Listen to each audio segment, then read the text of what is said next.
అందరికీ good morning. ఈనాడు, సాక్షి, ఆంధ్రజ్యోతి ఈ మూడు ప్రధాన పత్రికల్లో వచ్చినటువంటి వార్తలేంటో చూద్దాం. ముందుగా ఈనాడు పత్రికలో వచ్చినటువంటి వార్తలు. పెట్టుబడులే లక్ష్యం, పారిశ్రామిక పార్కుల అభివృద్ధిలో కొత్తగా 4P విధానం, ఇతర రాష్ట్రాల్లోని 5 ఉత్తమ పాలసీల పరిశీలన, ముసాయిదాపై సీఎం చంద్రబాబు సమీక్ష. నూతన పారిశ్రామిక విధానం సెప్టెంబర్ 20వ తారీఖున నూతన పారిశ్రామిక విధానం ప్రవేశపెట్టబోతున్నారంట. రాష్ట్రానికి పారిశ్రామిక సౌరభాన్ని తిరిగి తీసుకువచ్చేందుకు ప్రభుత్వం కృషి చేస్తుంది. పెట్టుబడుల ఆకర్షణ ధ్యేయంగా సెప్టెంబర్ 20న కొత్త పారిశ్రామిక విధానాన్ని ప్రకటించేందుకు కసరత్తు చేస్తోంది. వైకాపా హయాంలో ప్రవేశపెట్టిన 2023-27 పారిశ్రామిక విధానం వల్ల ఆశించిన స్థాయిలో పెట్టుబడులు రాష్ట్రానికి తీసుకురావడం సాధ్యం కాదని ప్రస్తుత ప్రభుత్వం భావిస్తోంది. పారిశ్రామికవేత్తల అనువైన పారిశ్రామిక విధానం ఉంటేనే రాష్ట్రానికి పెట్టుబడులు వస్తాయని, దీనికోసం నిబంధనలు పరిశీలించాలని యోచిస్తుంది. దానితో పాటు సరళీకరించాలని కూడా యోచిస్తోంది. మౌలిక సదుపాయాల అభివృద్ధికి అవసరమైన నిధుల సేకరణకు కొత్తగా 4P విధానం తీసుకురావాలని ఆలోచిస్తోంది. ఇదండి గతంలో వైకాపా ప్రభుత్వం చేసినటువంటి విధానాల వల్ల పెట్టుబడులు తీసుకురావడం చాలా కష్టతరం అయిపోతుందంట. పోర్టు ఆధారిత పారిశ్రామిక అభివృద్ధి. రాష్ట్రంలో 10 ఓడరేవులు, 10 విమానాశ్రయాలు, మెరుగైన రోడ్డు రవాణా, లాజిస్టిక్ సౌకర్యాలు అందుబాటులో ఉన్నాయి. వాటిని ఉపయోగించుకొని పోర్టు ఆధారిత పరిశ్రమల అభివృద్ధిపై దృష్టి పెట్టాలి. Green energy, green hydrogen, electric వాహనాల తయారీ, ఆక్వా, ఆహార శుద్ధి రంగాల్లో పెట్టుబడుల ఆకర్షణకు అవకాశం ఉంది అని చంద్రబాబు సూచించారు. మంచి పరిశ్రమలు అండి అవి. ఎలక్ట్రిక్ విధానాలు కావచ్చు, పోర్టుకి సంబంధించినటువంటి విధానాలన్నీ కూడా. 674 కోట్ల రబీ బకాయిల విడుదల, రైతుల సంక్షేమమే ప్రభుత్వ ధ్యేయం, పౌర సరఫరాల శాఖ మంత్రి మనోహర్. రైతుల సంక్షేమమే ప్రభుత్వ ధ్యేయమని పౌర సరఫరాల శాఖ మంత్రి నాదెండ్ల మనోహర్ అన్నారు. రబీ ధాన్యం విక్రయించిన రైతులకు ప్రభుత్వం బకాయి పడిన సొమ్ము అందజేసే కార్యక్రమాన్ని ఏలూరులో సోమవారం నిర్వహించారు. కార్యక్రమానికి ముఖ్య అతిథిగా హాజరైన మనోహర్ మాట్లాడుతూ, ధాన్యం విక్రయించిన రైతులకు సొమ్ము చెల్లించకుండా గత ప్రభుత్వం ఇబ్బందులకు గురిచేసిందని చెప్పారు. 674 కోట్ల రబీ బకాయిలు విడుదల చేశారంటండి నిన్న. వారానికి 4 దళిత గిరిజన మహిళలపై అత్యాచారాలు, నెలకు 5 SC STల హత్య, సగటున రోజుకు 8 దాడులు. జగన్ పాలనలో SC STలకు నరకయాతన. 2022లో నమోదైన కేసులపై కేంద్రానికి సాంఘిక సంక్షేమ శాఖ నివేదన. ఇదండి కేంద్రంలో అంటే గత ప్రభుత్వంలో జరిగినటువంటి SC STలపైన జరిగినటువంటి దాడులు, నమోదైనటువంటి కేసులపైన కేంద్రానికి నివేదికలు అయితే జారీ చేయటం జరిగింది. చూడాలి మరి ఏ విధంగా స్పందిస్తారు కేంద్రం అనేది. వరుసగా 6వసారి IIT మద్రాసే మేటి. ఉత్తమ వర్సిటీల జాబితాలోకి మళ్ళీ మొదటి స్థానంలో IINC బెంగళూరు. ఫార్మసీలో NIPER హైదరాబాద్ ద్వితీయ ర్యాంక్. స్టేట్ పబ్లిక్ యూనివర్సిటీ విభాగంలో ఉస్మానియా, ఆంధ్ర విశ్వవిద్యాలయాలకు 6-7 స్థానాలు. న్యాయ విద్యలో నల్సార్ యూనివర్సిటీ ఆఫ్ లాకు 3వ ర్యాంక్. NIRF ఉత్తమ జాబితా విడుదల. ఆ జాబితాలో వరుసగా ఏ వర్సిటీలు ఏ స్థానాల్లో ఉన్నాయనేది చెప్పడం జరిగింది. అంతేనండి. ఇంకొక ముఖ్యమైనటువంటి వార్త, తుంగభద్రకు సంబంధించినటువంటి 19వ గేట్ ఏదైతే ఉందో ఆ గేట్ కొట్టుకుపోయింది కదా, దానికి సంబంధించినటువంటి స్టాప్ లాక్ రెడీ అయిందంట. నీరు పూర్తిగా వృధాగా పోకముందే ఏర్పాటుకు నిర్ణయం. గల్లంతైన తుంగభద్ర డ్యాం 19వ గేటు స్థానంలో స్టాప్ లాక్ ఏర్పాటుకు ప్రయత్నాలు ప్రారంభమయ్యాయి. నీటిని మరీ క్రస్ట్ గేట్లు దిగువకు తగ్గించకుండా అంతకన్నా ముందే స్టాప్ లాక్ ఏర్పాటు చేయాలని తుంగభద్ర బోర్డు, కర్ణాటక, ఏపీ అధికారులు నిర్ణయించారు. మంచి నిర్ణయం. చాలా త్వరితగతిన పనులు అయితే ప్రారంభించారు స్టాప్ లాక్కి సంబంధించినటువంటి పనులు. జాబ్ క్యాలెండర్ ప్రకారమే ఉద్యోగాల భర్తీ. మరొక ముఖ్యమైనటువంటి వార్త అండి ఇది. మంజూరైన పోస్టులకు ఆర్థిక శాఖ అనుమతి అక్కర్లేదు. ఏపీపీఎస్సీ చైర్మన్ సభ్యుల ఎంపికకు సెర్చ్ కమిటీ, 6 గ్రూపులుగా ఉద్యోగాల విభజన, నిపుణుల కమిటీ ప్రతిపాదనలు త్వరలోనే ప్రభుత్వానికి అందజేత. Andhra Pradesh public service commission APPSC ద్వారా ఉద్యోగాల భర్తీని జాబ్ క్యాలెండర్ విధానంలో చేపట్టాలని నిపుణుల కమిటీ ప్రభుత్వానికి సిఫారసు చేయబోతుంది. ప్రభుత్వం అధికారికంగా ఆమోదించిన పోస్టుల భర్తీకి ఆర్థిక శాఖ అనుమతి అవసరం లేదని, వివిధ శాఖల్లో ఖాళీల వివరాలు ఎప్పటికప్పుడు అందేలా కొత్తగా ఆర్థిక వ్యవస్థను ఏర్పాటు చేయాలని ప్రతిపాదిస్తోంది. యూపీఎస్సీ తరహాలో కమిషన్ సభ్యుల నియామకాలు ఖచ్చితమైన అర్హతలు నిర్దేశించాలని సూచిస్తుంది. ఏపీపీఎస్సీ ద్వారా ఉద్యోగాల భర్తీలో సంస్కరణలపై గతేడాది జూలై 31న వివిధ శాఖలకు చెందిన 10 మంది అధికారులతో నాటి ప్రభుత్వం నిపుణుల కమిటీ చేసింది. పంచాయతీరాజ్ ప్రత్యేక ప్రధాన కార్యదర్శి బి రాజశేఖర్ చైర్మన్గా, సాధారణ పరిపాలనా శాఖ కార్యదర్శి పోలా భాస్కర్ కన్వీనర్గా ఉన్న ఈ కమిటీలో ఆర్థిక న్యాయశాఖ ఏపీపీఎస్సీ కార్యదర్శులు జానకి, సునీత, ప్రదీప్ కుమార్, ఇతర ఉన్నతాధికారులు సభ్యులుగా ఉన్నారు. కొన్ని ప్రతిపాదనలు అయితే వీళ్ళు చేయాల్సి ఉంది. దాన్ని బట్టి కూడా ఉద్యోగాల భర్తీ అయితే చాలా ఈజీ అవుతుంది నాకు తెలిసి. ఎకరాల్లో స్థలానికి చదరపు గజాల్లో టీడీఆర్ బాండ్లు, వైకాపా పాలనలో భారీగా అక్రమాలు, సిఐడి విచారణకు ఆదేశించాలని కూటమి ప్రభుత్వం నిర్ణయం. ఎకరాల్లో సేకరించిన స్థలానికి చదరపు గజాల్లో పరిహారం ఇవ్వడం ఎక్కడైనా చూసారా? గత వైకాపా ప్రభుత్వంలో ఏదైనా సాధ్యమని నిరూపించారు ఆనాటి పెద్దలు. పట్టణ స్థానిక సంస్థలు చేపట్టే రహదారుల విస్తరణ, ఇతర అభివృద్ధి పనుల్లో ఎకరాల్లో స్థలాలు కోల్పోయిన వాటికి నిబంధనలకు విరుద్ధంగా చదరపు గజాల్లో టీడీఆర్ బాండ్లు ఇచ్చారు. తణుకు పురపాలక సంఘంలో జరిగిన కుంభకోణం ఇదే. ఎకరా స్థలానికి సబ్ రిజిస్ట్రార్ కార్యాలయంలోని విలువ ప్రకారం 55 లక్షల విలువైన టీడీఆర్ బాండ్లు ఇవ్వాలి. గత ప్రభుత్వంలో ప్రజాప్రతినిధులతో అధికారులు కుమ్మక్కై వేరొక ఇంటి నెంబరు ఆధారంగా ఎకరా భూమి విలువ 10 కోట్లుగా లెక్కించి చదరపు గజాల్లో బాండ్లు జారీ చేశారు. నిబంధనలకు విరుద్ధంగా 12 నిష్పత్తికి బదులుగా 1.2 నిష్పత్తి బదులుగా 1:4 నిష్పత్తిలో బాండ్లు జారీ చేశారు. ఇదండి గత ప్రభుత్వంలో జరిగినటువంటి భూ అరాచకాలు.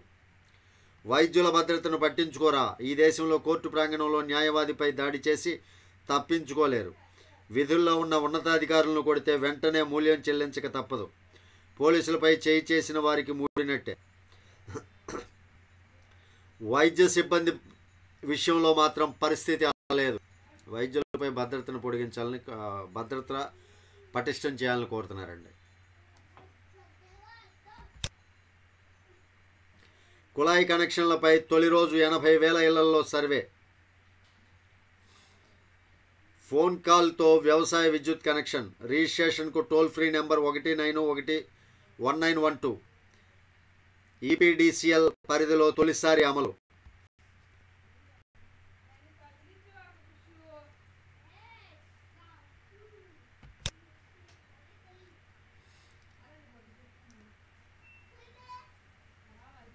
మరొక కొత్త మోసం చూడండి, ఇక్కడ వెరైటీగా ఉంది. రామలక్ష్మణ నాణ్యం పేరిట మోసం. నాణ్యం కోసం పిలిచి అక్రమ నిర్బంధం. విడిచిపెట్టాలంటే 30 లక్షల రూపాయలు ఇవ్వాలని డిమాండ్.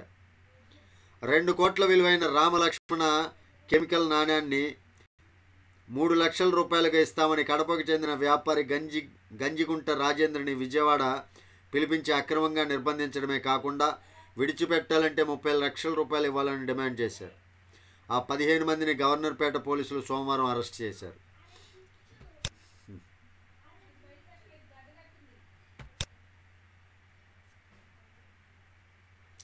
వరుసగా 6వసారి ఐఐటి మద్రాసు మేటి ఓకే. సీఎం చంద్రబాబుతో ప్రపంచ బ్యాంకు బృందం భేటీ. అమరావతికి ఆర్థిక సహకారంపై చర్చ. రాజధాని అమరావతిలో 3 రోజుల పర్యటనకు వచ్చిన ప్రపంచ బ్యాంకు ప్రతినిధుల బృందం సోమవారం సచివాలయంలో ముఖ్యమంత్రి చంద్రబాబుతో భేటీ అయింది. ఉత్తమ విధానాలు, ఆధునిక సాంకేతిక పరిజ్ఞానాలతో అమరావతిని ప్రపంచ స్థాయి నగరంగా తీర్చిదిద్దేందుకు రాష్ట్ర ప్రభుత్వం కృత నిశ్చయంతో ఉందని చంద్రబాబు వారితో పేర్కొన్నారు. రాజధాని నిర్మాణానికి ప్రపంచ బ్యాంకు రుణ సహకారంపై వారి మధ్య చర్చ జరిగింది. మంచిదండి. రాజధాని నిర్మాణం పనుల్లో ప్రపంచ బ్యాంకు ఆర్థిక సహాయం చాలా అవసరం. చంద్రబాబుతో పురంధేశ్వరి భేటీ. ముఖ్యమంత్రి చంద్రబాబును ఉండవల్లిలోని ఆయన నివాసంలో భాజపా రాష్ట్ర అధ్యక్షురాలు రాజమహేంద్రవరం ఎంపీ దగ్గుబాటి పురంధేశ్వరి సోమవారం కలిశారు. ఆమెను శాల్వా పుష్పగుచ్చంతో సత్కరించిన చంద్రబాబు వెంకటేశ్వర స్వామి విగ్రహాన్ని అందజేశారు.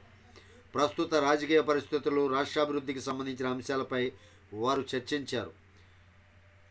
భేటీలో భాజపా సంఘటనా కార్యదర్శి మధుకర్ కూడా ఉన్నారు. 17న 100 అన్నా క్యాంటీన్లు ప్రారంభం. ఓకే. ఎన్ఐఆర్ఎఫ్ ర్యాంకుల్లో ఏపీ వర్సిటీలకు అత్యశ్రే. కొంత మెరుగుపడిన ఏయు, ఏఎన్యు. శ్రీ వెంకటేశ్వర జేఎన్టీయులు డీలా ర్యాంకులకు సంబంధించి రాశారండి. బాలింతలకు మళ్ళీ ఎన్టీఆర్ బేబీ కిట్లు. పీపీపీ విధానంలో ఆసుపత్రుల ఏర్పాటు. గిరిజన ప్రాంతాల్లో డోలీ మూతలు ఉండకూడదు. వైద్య ఆరోగ్య శాఖపై సమీక్షలో సీఎం చంద్రబాబు. రాష్ట్ర వైద్య ఆరోగ్య శాఖ 2014-19 మధ్య బాలింతలకు అందజేసిన ఎన్టీఆర్ బేబీ కిట్స్ పథకాన్ని మళ్లీ ప్రారంభించేందుకు చర్యలు తీసుకోవాలని అధికారులను సీఎం చంద్రబాబు ఆదేశించారు. సచివాలయంలో సోమవారం వైద్య ఆరోగ్య శాఖ పనితీరుపై మంత్రి సత్యకుమార్ యాదవ్, ఆ శాఖ ప్రధాన కార్యదర్శి కృష్ణబాబుతో కలిసి సీఎం సమీక్షించారు. అసెంబ్లీ నియోజకవర్గ కేంద్రాల్లో పీపీపీ విధానంలో స్పెషాలిటీ ఆసుపత్రుల ఏర్పాటుకు ప్రతిపాదనలు రూపొందించండి. వీటి ఏర్పాటుకు ముందుకొచ్చే సంస్థలకు ప్రభుత్వమే స్థలం కేటాయిస్తుంది. మంచిదే కదా పీపీపీ విధానం. దీని మీద నాకు తెలిసి సాక్షిలో చెత్తరాతలు అయితే రాసి ఉంటారు. చూద్దాం అది కూడా. ఇవండి ఈనాడు పత్రికలో వచ్చినటువంటి ముఖ్యమైనటువంటి వార్తలు. ఇంకా సాక్షి పత్రికలో వచ్చినటువంటి ఏడుపు కొట్టు రాతలు ఏంటో చూద్దాం. ప్రైవేట్ మంత్రం మారని చంద్రం. కొత్త వైద్య కళాశాలలను పీపీపీ విధానంలో నిర్వహించాలని సీఎం చంద్రబాబు నిర్ణయం. అనుకున్నదే. పీపీపీ విధానంలో కళాశాల బోధనాసుపత్రిపై ప్రైవేట్ వ్యక్తులదే అజమాయిషి. వారు నిర్ణయించిన ఆ మేరకే విద్య ఫీజులు. పేదల వైద్యానికి ఛార్జీల వసూలు. ప్రతిపక్షంలో ఉండగా సెల్ఫ్ ఫైనాన్స్ విధానాన్ని తప్పుపట్టిన టీడీపీ అధికారంలోకి వస్తే 100 రోజుల్లో దాన్ని రద్దు చేసి తీరుతామని హామీ. ఇప్పుడు గద్దెనెక్కాక మాట మార్చి ఏకంగా ప్రైవేటు వారికి ధారాదత్తం. 2014-19 మధ్య ఒక వైద్య కళాశాలను ఏర్పాటు చేయని చంద్రబాబు అంత డబ్బు లేదని ఖర్చు దండగని అడుగు ముందుకు వేయని వైనం. ఇప్పుడైనా ఎలా వేస్తారా పెచ్చ సన్నాసి? నువ్వు చేసినటువంటి అరాచకం, నువ్వు చేసినటువంటి దోపిడీ వల్ల రాష్ట్రం అతలాకుతలమైంది కదా. మరి ప్రైవేటు పరం చేసి దాన్ని ఏదో రకంగా డెవలప్ చేసుకోవాలి కదా. దాని మీద కూడా ఇలాంటి అసత్య ప్రచారాలు రాస్తారా? ఐఐటి మద్రాస్ స్టాపు కెట్టుకుపోయిన గేటు స్థానంలో అత్యవసర గేటు. మీ ప్రభుత్వం అయితే ఇలా చేయగలుగుతుందా? యధవా నిందలతో సరి అయిన నిధులు ఎవరు మరి?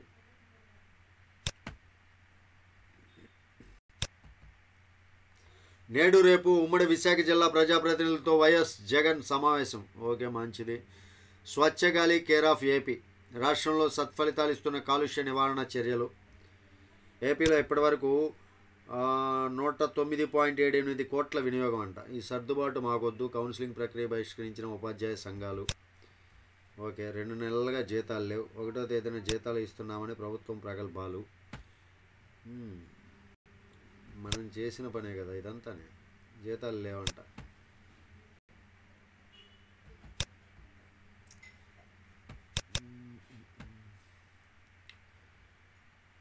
రాష్ట్రానికి ఎన్ఐఆర్ఎఫ్ ర్యాంకులు. ఓవరాల్లో ఆంధ్ర, కేఎల్యు, ఏఎన్యు ఘనత. రేపు central excise pension Adalat.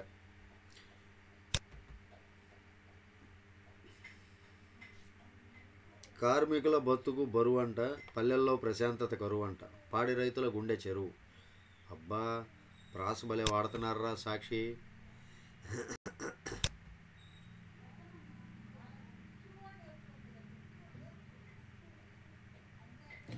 తుపాకుల video తీగలాగితే ఫ్యాక్టరీయే బయటపడింది. ఇది మధ్యప్రదేశ్లో అండి. ఇవి సాక్షిలో వచ్చినటువంటి ముఖ్యమైనటువంటి వార్తలు. ఇంకా ఆంధ్రజ్యోతిలో వచ్చినటువంటి వార్తలు ఏంటో చూద్దాం. స్టాప్ లాక్ సిద్ధం. కొట్టుకుపోయిన తుంగభద్ర గేటు స్థానంలో తాత్కాలికంగా బిగింపునకు ఏర్పాట్లు 4 రోజులు పట్టే ఛాన్సు. 20 అడుగుల వెడల్పు 60 అడుగుల ఎత్తులో అమర్చడం కష్టం. ఓకే. జయహో బీసీ, వెనుకబడిన వర్గాల ఉన్నతికి ప్రత్యేక ప్రణాళిక, నైపుణ్య శిక్షణ, రుణాలు, యూనిట్ల ఏర్పాటు, గరిష్ట స్థాయిలో కేంద్ర పథకాల వినియోగం, పిఎం విశ్వకర్మ యోజన వంటి పథకాలు, ఎన్సిడిసిఎల్ వంటి సంస్థల నిధులపై దృష్టి. రాష్ట్ర ప్రభుత్వం నుంచి నిధుల కేటాయింపు. ఏటా 5 లక్షల మందికి శిక్షణ, ఉపాధి లక్ష్యం. ప్రణాళికలు రూపొందించాలని సీఎం ఆదేశం. బీసీలు ఆర్థికంగా స్వయం సమృద్ధి సాధించేలా, స్వంతకాలపై నిలబడేలా ప్రణాళికలు రూపొందించాలని కూటమి సర్కారు నిర్ణయించింది. దీనికోసం కేంద్ర ప్రభుత్వ పథకాలను గరిష్ట స్థాయిలో ఉపయోగించుకోవాలని యోచిస్తుంది. మంచిదేనండి ఇదొకటి. అమరావతికి అండగా ప్రపంచ బ్యాంకు. బ్రాండ్ ఏపీ, లక్ష్యం దిశగానే కొత్త పారిశ్రామిక విధానం. బాబు ఓకే, చంద్రబాబు చెప్తున్నాడు. టాప్ 5 రాష్ట్రాలతో పోటీ పడాలి. 15% సమగ్ర వృద్ధే లక్ష్యం. నీతి ఆయోగ్ ఆలోచనలు పరిగణలోకి తీసుకోవాలి. ఏ రాష్ట్రంలోనూ లేని విధంగా మనకు 10 ఓడరేవులు, 10 విమానాశ్రయాలు. ఇది ఆల్రెడీ మనం మాట్లాడుకున్నదే. ఏపీని ఆర్థికంగా ఆదుకోండి. కేంద్ర మంత్రి నిర్మలా సీతారామన్కు పయ్యావుల లావు వినతి. లావు అంటే లావు సతీష్, లావు శ్రీకృష్ణదేవరాయలు. ఆర్టీసీ జోనల్ వ్యవస్థ దండగా.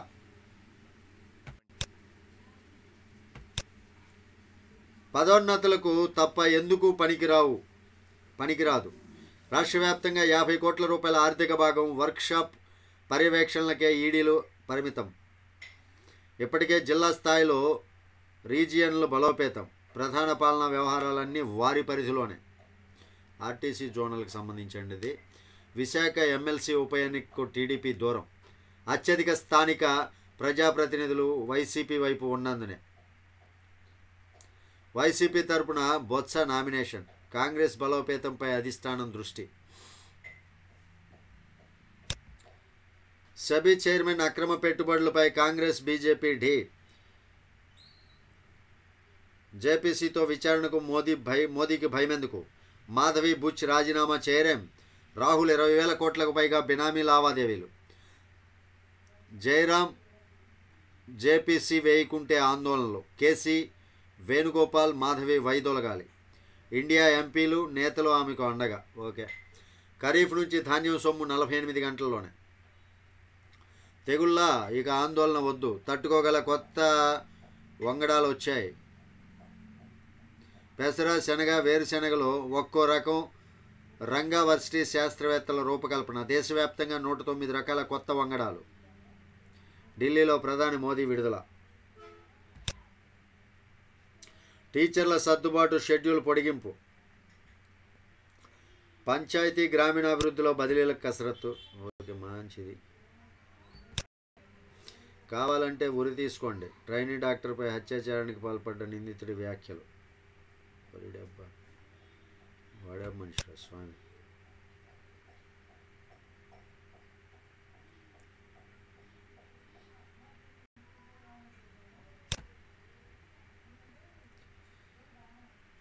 జల వనరుల శాఖకు మానవ వనరుల ముప్పు. వచ్చే నెలాఖరు నాటికి భారీగా సిబ్బంది పదవీ విరమణ. లష్కర్ నుంచి ఇంజనీర్ల దాకా రిటైర్మెంట్. ఓకే. సగానికి పైగా రెగ్యులర్ అధికారులు లేరు. చాలా పోస్టుల్లో ఇన్ఛార్జులే. చివరకు ఈఎన్సీ పదవులకు అదే పరిస్థితి. ఓకే, చాలామంది రిటైర్ అవుతున్నారంటండి. అంటే దీనికి జలవనరులలో కొత్త వాళ్ళని పెట్టాల్సిందే. ఇక డ్రైవింగ్ లైసెన్స్ ఫిజికల్గా జారీ చేయరా, వివరణ ఇవ్వండి. రాష్ట్ర ప్రభుత్వానికి హైకోర్టు ఆదేశం. రెవెన్యూ సమస్యలపై 16 నుంచి సదస్సులు అంటండి.